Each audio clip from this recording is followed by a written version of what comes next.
యేసుని ప్రేమ, యేసుని ప్రేమ, యేసుని ప్రేమ,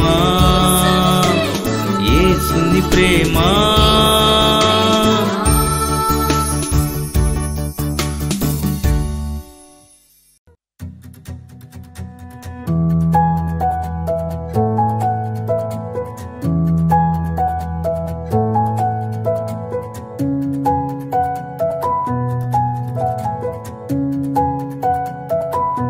స్తుతి నైవేద్యం. దేవుని రాజ్యభారము.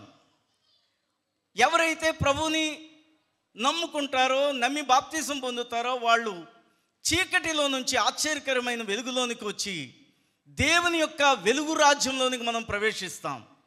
ఈ భారముతోనే ప్రభువు తన బిడ్డలను ప్రేరేపిస్తూ ఉంటుంటాడు. పాటలు పాడమని, సాక్ష్యాలు చెప్పమని, వాక్యాలు చెప్పమని, అండ్ మిషనరీగా నువ్వు ఉండాలని ఎక్కడెక్కడికో పంపిస్తాడు.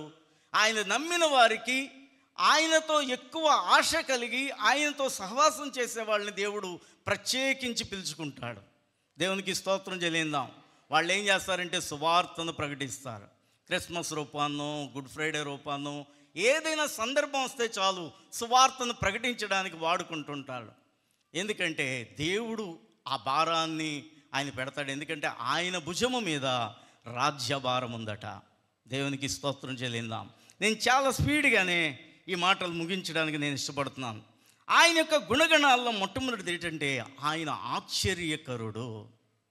అందరూ ఒక్కసారి చెప్పండి, ఆయన ఎవరండి? ఆశ్చర్యకరుడు. ఆశ్చర్యకరుడు అంటే ఆశ్చర్యమైన కార్యాలు చేసే దేవుడు, అద్భుతాలు చేసే దేవుడు. ఆయన పుట్టుకలో ఆశ్చర్యం ఉంది ఏంటి? ఆయన పుట్టుకలోనే ఒక సూచన ఉంది. అది ఎప్పుడూ జరగని సూచన. యేసు ప్రభువు వారు బైబిల్ గ్రంథంలో ఎన్నో అద్భుతమైన కార్యాలు చేయడం మనం చూస్తాం. ఎర్ర సముద్రమును మోషే ద్వారా పాయలు చేయించాడు. ఏంటి? మన్నాను కురిపించాడు ఆకాశంలో నుంచి 40 సంవత్సరాలు ఇశ్రాయేలును పోషించడానికి. బండలో నుంచి నీళ్లను ఉబికించాడు. యొర్దానును కూడా పాయలు చేయించాడు యెహోషువ చేత. ఇక బైబిల్ గ్రంథంలో చూస్తే ఎన్నో అద్భుతాలు ఉన్నాయి, ఆశ్చర్యమైన సంగతులు ఎన్నో ఉన్నాయి. అయితే అన్నిటికంటే గొప్ప ఆశ్చర్యము ఏంటంటే ఆయన కన్యకైన మరియకు పరిశుద్ధాత్మ శక్తి ద్వారా జన్మించడము గొప్ప సూచన. దేవునికి స్తోత్రం చెల్లిందాం. ఇంకొక ఆశ్చర్యం ఏంటంటే ఒక మనిషి మారటము గొప్ప ఆశ్చర్యం. యేసు ప్రభువారిని నమ్మాలంటే ఉట్టినే ఎవరు నమ్మరు. ఏదైనా ఈ లోకంలో నమ్ముతారేమో కానీ దేవుణ్ణి మాత్రం ఊరికనే ఎవరు నమ్మరు. ఏదో ఒక గొప్ప కార్యం మన జీవితంలో జరిగితేనే ఆయన మనం నమ్ముతాం. ఈ లోకము ఎలాంటిదంటే మోసపోయే మాటలను నమ్ముతుంది. ఒకడు వస్తాడు మన రోడ్డు వెంట, బొమ్మజముడు, నాగజముడు, కత్తిమందు, కిత్తనార, కొత్తిమీర అంటూ వాడి దగ్గరికి వెళ్ళి మనం చేయి చూపించుకుంటాం. నా జాతకం ఎలాగుంది, నేను ఎలాగుంటాను, నేను ఎలా బ్రతుకుతాను. అసలు వాడికే ఎలా బ్రతకడం తెలియక ఓ చిలకనో పిచ్చుకనో పెట్టుకొని, లేకపోతే చెయ్యి చూస్తానమ్మా అని, సోది చెప్తానమ్మా అని రోడ్ల మీద తిరుగుతూ ఉంటుంటే జ్ఞానులైన మానవులు అలాంటి వాళ్ళ దగ్గరికి వెళుతున్నారు. ఈ రోజున తన్నే బాబాల దగ్గర కూడా వెళ్ళి తన్నించుకుంటున్నారు డబ్బులు ఇచ్చి.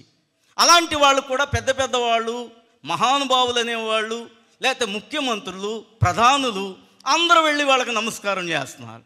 ఈ లోకం దేనిని నమ్ముతుందంటే మోసాన్ని నమ్ముతుంది. కానీ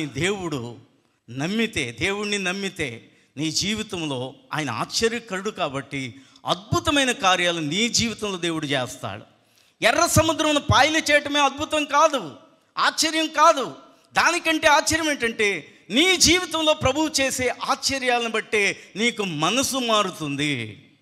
ఒక మనిషి మనసు మారడం కంటే అద్భుతం ఈ లోకంలో ఏది లేదు.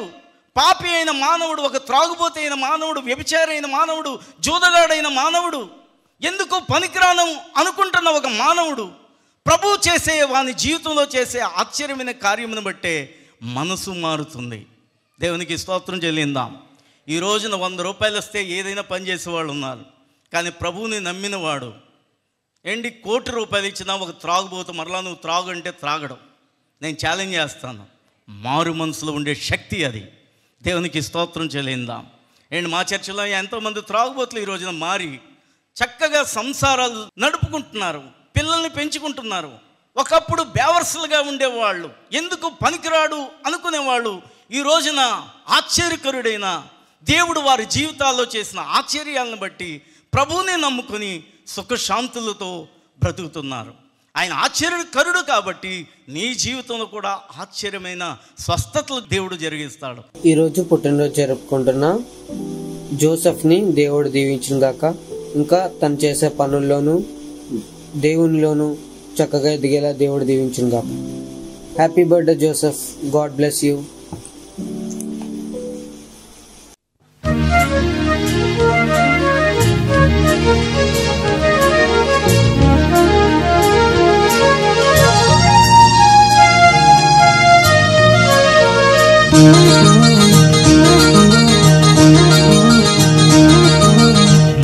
మంచి యేసయ్యా నా కోసమే పుట్టినయ్యా, మా మంచి యేసయ్యా నా కోసమే పుట్టినయ్యా.